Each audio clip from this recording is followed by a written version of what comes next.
I'm interested in notions of role-playing contemporary art, and from my previous experiences as a curator and an artist, there's been many collaborative processes that play out. So at the moment I'm currently interested in taking behind-the-scenes negotiations to making new work and putting them on centre stage. There's also a really new era we're approaching where people aren't quite sure whether what they're seeing is digitally manipulated or not. And that's always something that I'm interested in, is artists being objects and that quest of presenting narratives in very unconventional ways, but that audiences may look at it and question whether it's real or not.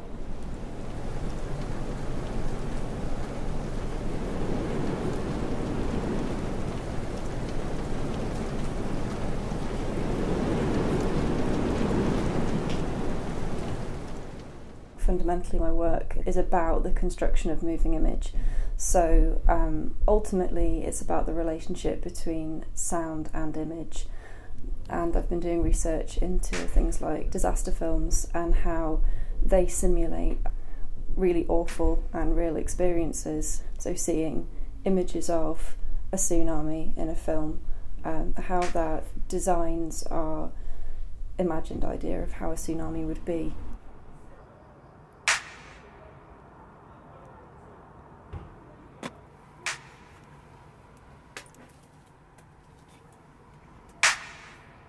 My practice as it is today initially stemmed from an interest in something called haptic visuality.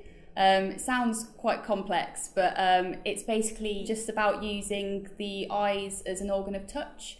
So it's accessing your knowledge of an object or a material and using that to understand how it feels. So you can see it, and even without touching it, you know how it could feel or should feel, or how it should react when you were to touch it or pick it up, basically.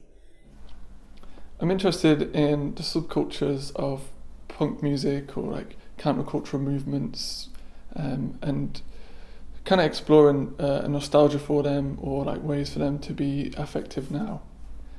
Quite interested in the notion of the lack of the natural world. Going on the train, for example, you go through all the fields, it's the agricultural industry, it's not the natural world. And is there a way for humans to connect with nature, or is there no nature left?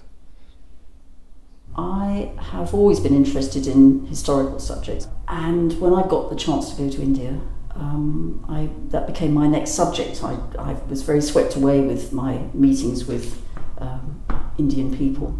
I am very interested in the gaze. It seems to me more and more essential that this is the root of human connection and understanding, and I bought some books which show collections of our archive photographs from Udaipur in Rajasthan, and I continue to be very arrested by the gaze of the Rajas who stared back at me. Currently my interests are lying a lot towards my curiosity in people, cultures, communities. Me, I'm from a small working class town, and there's a world out there which I haven't seen. I think to explore that with my camera, to project these smaller stories and shine that spotlight on them in my work and put it in a space, show it to other people, I think that's what interests me and fuels me to present and create work. Somebody goes ha and putting fake like, wigs on everything, and I mean my dedication is like dedication, and I listen to it every day. It's not a job for me.